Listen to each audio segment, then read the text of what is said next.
Welcome to the Louisiana Business and Industry Show. And now your host, Tim Johnson.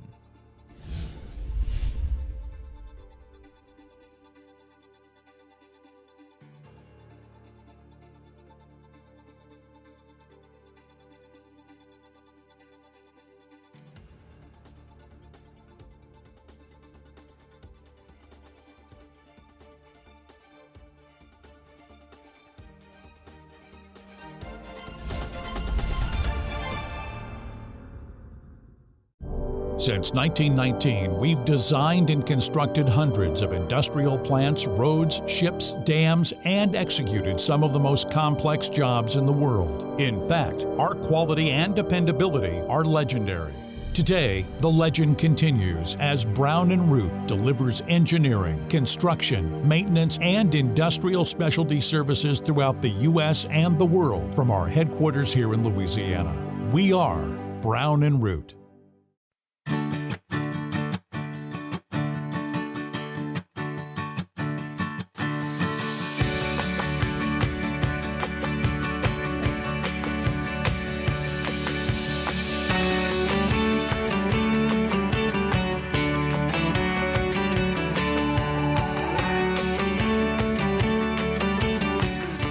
In Baton Rouge, see your Good Neighbor State Farm agent Brady Flavin for your insurance and financial needs.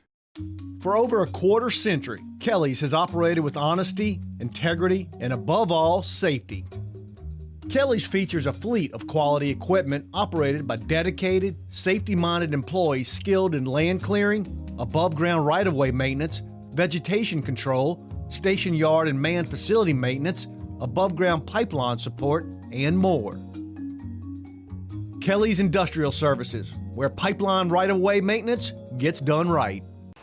Consumers and property owners with construction projects can have a successful result or regretful experiences that could have been avoided. Before any construction project, verify licensure of the contractor and check references. Scammers will claim to be insured or bonded, so always check first. Download our app, LA Contractor, from the Android or Apple Store. Visit our website, lacontractor.org, or contact the Louisiana State Licensing Board for Contractors. We're here to help before things go wrong. Hire a licensed contractor. It's the law.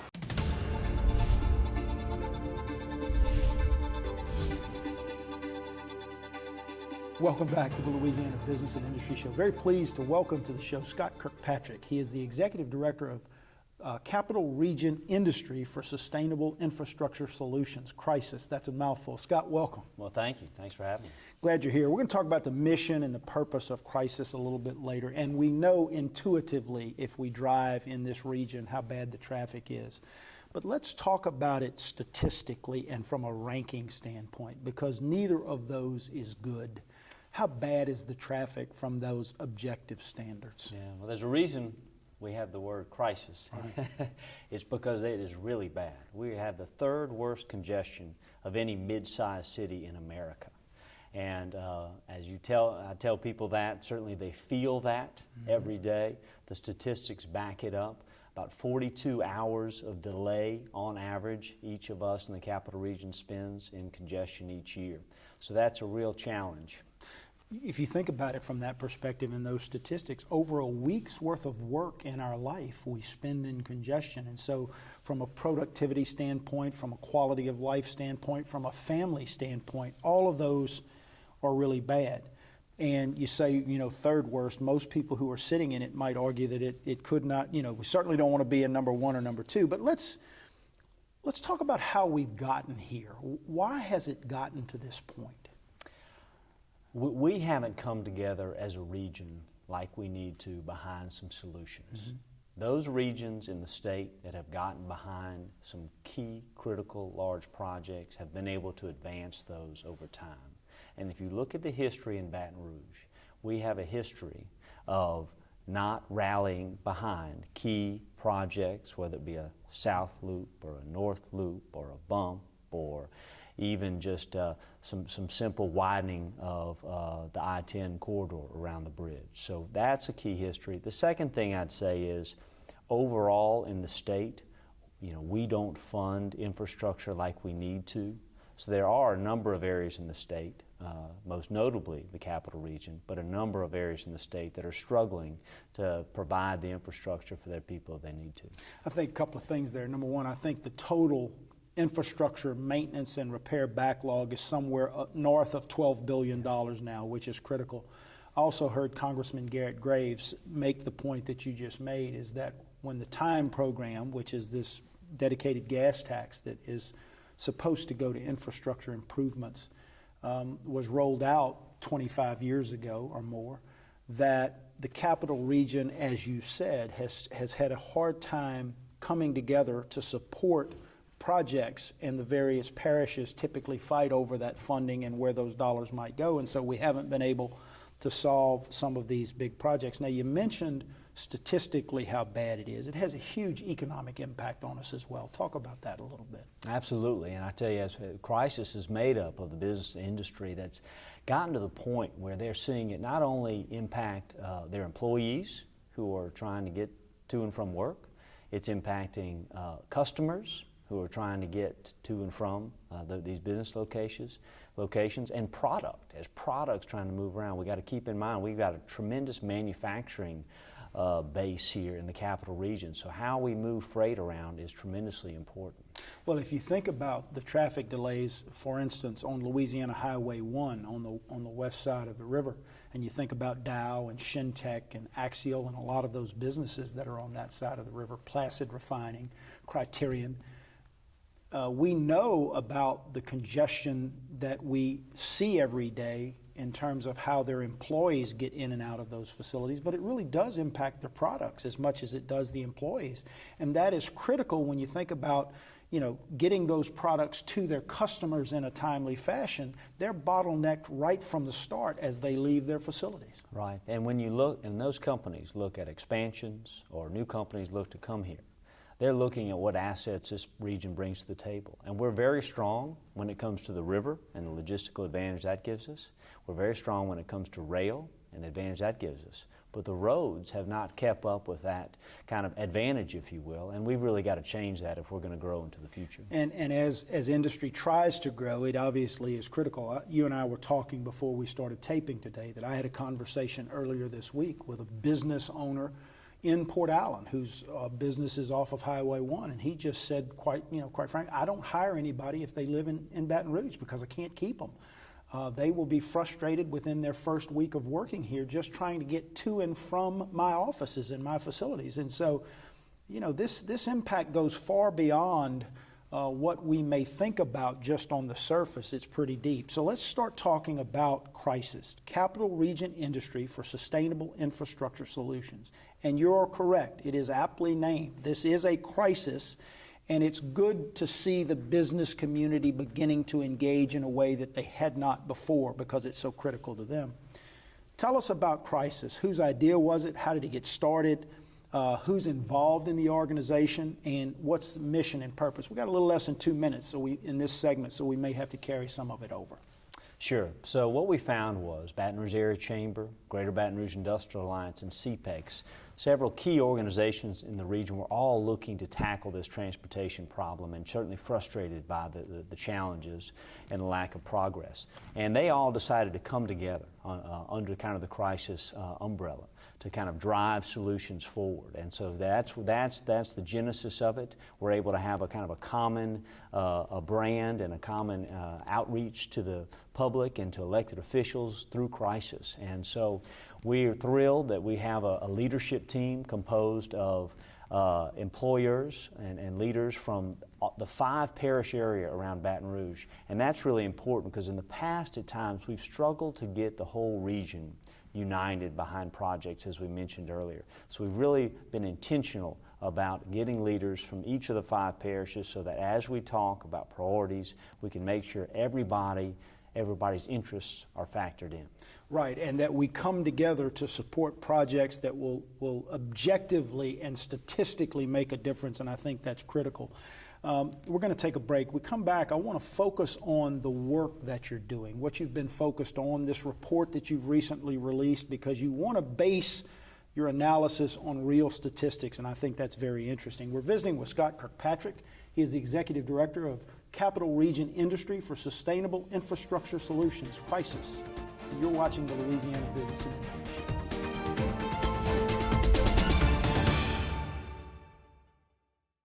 For more than 25 years, the TJC Group has been helping industry communicate and build relationships with communities, elected officials, and governmental agencies. We are the leading firm in the U.S. for the development, management, and facilitation of industry-based community advisory panels. Whether you're building a new facility or you manage an existing business, let us put our community and governmental relations experience to work for you. The TJC Group, facilitating solutions for business and industry. It might be one of the most efficient, most effective methods of communications we've ever used.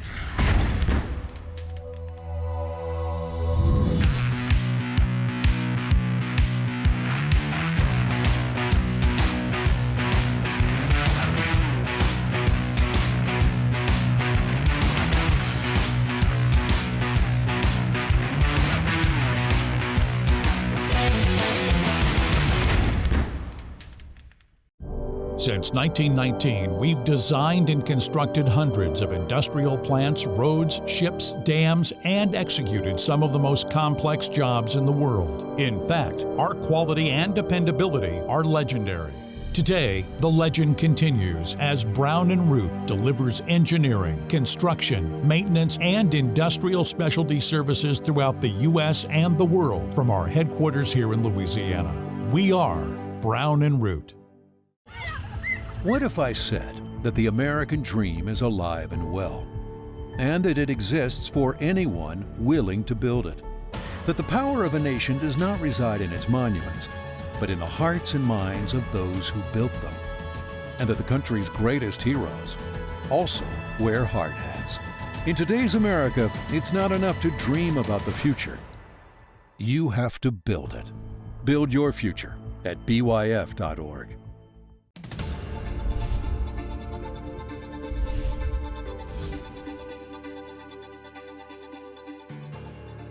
Welcome back to the Louisiana Business and Industry Show. Scott Kirkpatrick is our guest. He's the Executive Director of Crisis, Capital Region Industry for Sustainable Infrastructure Solutions. Scott, in the first segment, we sort of overviewed the mission. We talked about how statistically bad the traffic issues are in the region, in the capital region. So let's talk now about the work that you're doing. What have you been focused on to date from the time that Crisis was formed? Related to one of the things we were talking about earlier, bringing us together as a region, we've been very intentional about building the coalition behind this. That's working with the elected officials in the 5-parish area, working with legislators in particular to help them understand our mission, where we want to go, and how we want to help them, because they play a key role in this. Second thing is, we believe that we need to use the data to drive the projects that we do as a region. We've got limited funding. So when we get behind projects, they've got to be the best projects. You've got to get the biggest bang you can for every dollar you spend in terms of congestion relief. Absolutely. And so we embarked on a process that had been used in the past, kind of a cost-benefit analysis of some of the major projects that have kind of been suggested in the past. And in fact, started out probably with 30 kind of regionally transformational projects, reduced that list down to about 18, and using data put together by the Capital Region Planning Commission, we got that down to really 4 key areas, 4 key projects. And one was the need to make improvements along to the new bridge, or the Horace Wilkinson Bridge. It's not that new anymore. We call it the new bridge, but it was built in, I don't know, the 60s or whatever, 70s maybe, so it's not that new. That's right. Unfortunately, it's not, but it's still our new bridge. That's right. And complementing DOTD's efforts to look at this corridor, we suggested the need to add 1 lane in each direction around that new bridge. The data showed a good cost-benefit ratio to doing a south bridge, a bridge south of that new bridge. Also, that northern corridor, using that old bridge is underutilized. And so the cost-benefit analysis, looking at the cost of the project, and I should mention the benefit is in terms of the congestion relief. again, showed very promising results if you would do more to utilize that bridge and kind of have a northern corridor going up there. And the final piece was what we're kind of calling the Ascension Commuter Corridor, and that's widening I-10 basically from going out Highland Road towards New Orleans. All those 4 projects really showed that if you make investments there, that the benefit is significant, that it's going to save drivers a lot of money just in terms of lost gas and wear and tear on their cars, and it's going to help us be economically competitive. Let's talk about those 4 projects a little bit, because you recently released this information through this regional transportation analysis that you did. So obviously we got to do something about the bridge, right? The only place in America that I-10 squeezes down to 1 lane. Tremendous congestion there. You talk about the addition of a south bridge, a new bridge, you know, either in West Baton Rouge or Iberville, somewhere along that Highway 1 corridor. It would connect over to Louisiana 30, Highway 30, Nicholson Extension. We know that we've got to work on both Highway 1 and Highway 30, make significant improvements there to make the bridge worthwhile. Talk about the bridge and the improvements that are being suggested for both LA1 and Highway 30. So depending on where you locate the bridge, and that's still under some study, you know, there's certainly elements of LA1 and probably Highway 30 going all the way out to really Airline Highway, from really downtown Baton Rouge out to Airline Highway, that need to be done in order to make that bridge the most useful it can be. And so those are considerations being undertaken. Certainly what you find on both the West Bank and East Bank south of Baton Rouge, those communities are very hungry for those improvements. The businesses along those corridors are very hungry for improvements. And so we're very hopeful that even though it's a big project, the community can really coalesce around it. Let's talk about time frame. You know, one of the things that we hear so much, and I've actually had a very prominent business leader who's worked in both Louisiana and Texas say to me, he said, you know, the issue for Louisiana is you're still studying it 10 years after you should have done it. Texas is building it 10 years before they need it.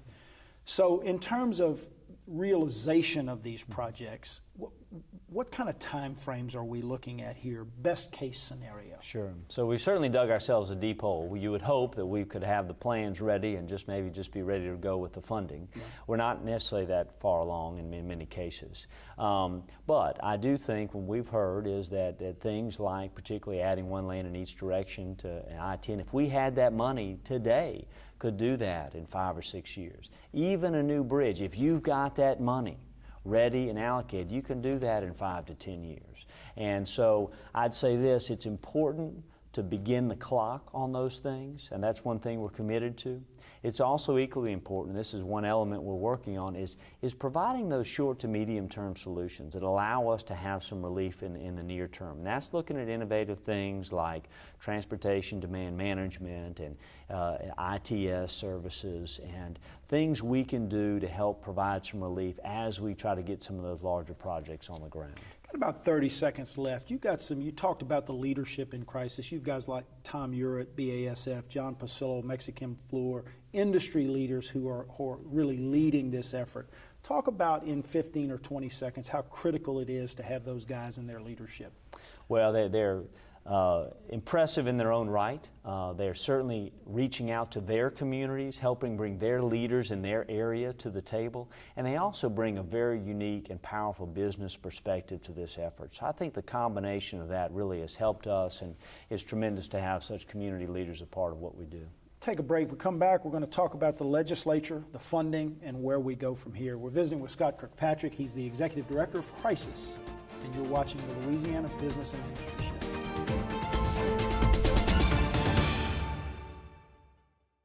For more than 20 years, the TJC Group has been helping companies assess their training needs and to develop programs that improve the effectiveness and productivity of their teams. Training doesn't have to be expensive or complicated. Let us put our experience and expertise to work for you. The TJC Group, facilitating solutions for business and industry.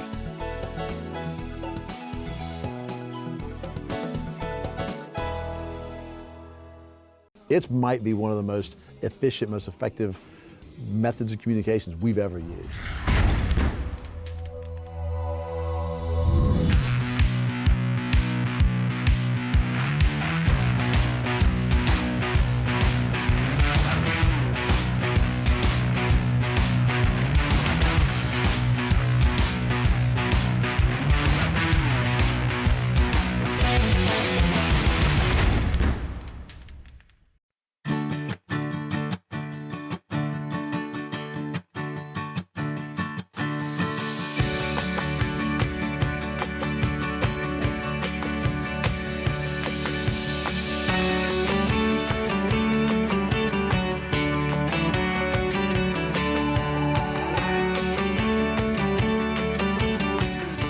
In Baton Rouge, see your Good Neighbor State Farm agent Brady Flavin for your insurance and financial needs.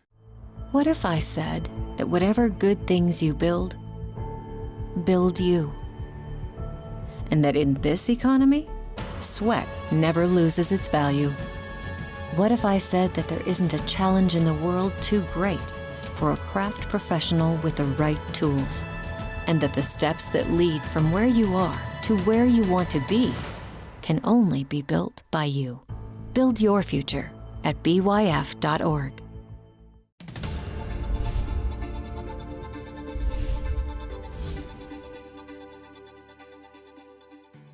Welcome back to the Louisiana Business and Industry Show, visiting with Scott Kirkpatrick. He's the Executive Director of Crisis, Capital Region Industry for Sustainable Infrastructure Solutions. Scott, one of the things that I think is really interesting as I've studied your work and the work of the organization is that you really are looking at these projects in the most objective way, right? We talked about it, I think, in the first segment, getting the most bang for our transportation dollars. And you guys are looking at analysis to say, for dollars spent, how much congestion relief can be realized. And you're really prioritizing these projects based on that data. Give us a little bit more detail about that. Sure. Well, as I mentioned, we're very focused on being data-driven. There's a tremendous number of data points you can pull from. What we used in our study is looking at kind of annual hours saved if this project is built. And nowadays, you've got great models that can anticipate that. We feel like that's a great way to communicate with a number of stakeholders, most notably the public, as they think about those hours they're going to save from sitting on the road. And so we think that's a crucial metric. It's not one that's used in a lot of analysis of transportation projects, which is unfortunate from my perspective. I don't think, and I've been following politics in this state for 30 years, and we haven't really thought about that objective, statistical, numerical data before, and I think that's an appropriate way to look at it. You mentioned in the first segment that what we're seeing now is 40 plus hours a year of additional time spent in traffic congestion. And so if we could reduce that by half or whatever number based on these priorities, it would be great. Now, as we sit here and talk, we recognize clearly that we're in the middle of one of the worst financial situations this state has found itself in over 30 years. So there's not a lot of funding for anything, really. Most things are being cut back. And so if you place these new projects, which you can talk about the price tag for these 4 primary projects that we're looking at as a result of your analysis, on top of the fact that we've got a $12 billion plus backlog of infrastructure issues already. You mentioned it earlier, but how do we find, is it public-private partnerships? Is it tolls? Talk about finding the dollars to do the projects. All of the above. There you go. Well, I think one important thing about transportation funding, and particularly in the capital region, is we see a tremendous return on investment that's possible. And I think voters, that's a lot more exciting than just having to think about how we're going to fill a budget hole to pay for kind of current operations of the state. And so we think we're a little different when it comes to talking about transportation funding. The other thing is that I think most people, when they think about funding transportation, like to see a direct connection between what they pay and what they get. And often that means looking at that gas tax, knowing that you pay for that fuel, and if some of those payments go to improving that ride, then that makes sense for people. And so I think that's that's a real area. Even in the midst of this budget crisis, that's an area we can see some progress and, in fact, unite Republicans and Democrats around it. Let's talk about the cost of those 4 projects, let's say. You know, we've obviously got to figure out a way to do them. We've got to figure out a way to get these projects started as quickly as possible, but there is some significant cost to them. Talk about that. Absolutely. So when we look at it, it's $2 to $3 billion to do those projects. And I say 2 to 3 because we did look at the toll analysis for these. A number of them lend themselves to tolling, and in fact, what we can tell from the public and certainly from business industry, tolling is something we've really got to look hard at. It's not something that we deal with on a regular basis here in the Capital Region, but I think it certainly has a role in the future. So that's one element that we need to stay focused on. Now, the other piece is that the current gas tax really spends off very little money for capacity projects, which is really unfortunate. So we're going to need to look at additional sources of revenue. There's some federal grant dollars we've got to maximize, but I really think it's going to come down to a gas tax increase, that if people and industry can feel that they know where that's going to, can get excited about where it's going to, I think we can see that increase and people feel good about it. I think most reasonable individuals, most reasonable businesses recognize clearly that we've got to increase our investment in our transportation system and our infrastructure. I know personally, I'm certainly willing to consider paying more gas tax if I know for a fact that we're going to use those dollars to solve some of those problems. So as you talk to individuals and you talk to businesses, what is their appetite for an increased gas tax from your perspective? Yeah, I'd say it's pretty healthy. I think some of the things you hear about are, well, if I do pay a little extra, I want to make sure it's going to projects that are going to benefit me and my region. So that's really, you got to have that trust factor, and so I think that'd be an element of any gas tax increase, would helping people see exactly what they'd get for those extra dollars. We got about a minute left here in this segment in the show. In that last minute, tell us this. What are you saying to legislators, and what are they saying to you? Well, what's tremendous is the Capital Region Legislative Delegation really has rallied behind this effort. They're excited that business and industry is at the table. So we're regularly communicating about how we can advance the agenda in the Capital Region. They're certainly telling me, to your point earlier, you know, this is a challenging environment, but they want to work with the governor, most notably, to advance this agenda. And so I think we're very hopeful that the Capital Region can join with the governor in the future on a substantial package that allows us to move into the future, allows us to feel like as we move around Baton Rouge in the future, it's going to be better, that quality of life is going to be better, and the economic development opportunities will be better. 10 seconds. If I want more information on crisis, what do I do? Go to our website, trafficcrisis.com. Scott Kirkpatrick, Executive Director of Crisis. Thanks for being with us today, man. Appreciate your work. We're going to stay in touch with you because we want to have you back on to talk more about this as things develop. That's a wrap, guys. Thanks for joining us today. Join us again next week at this very same time for another edition of the Louisiana Business and Industry Show.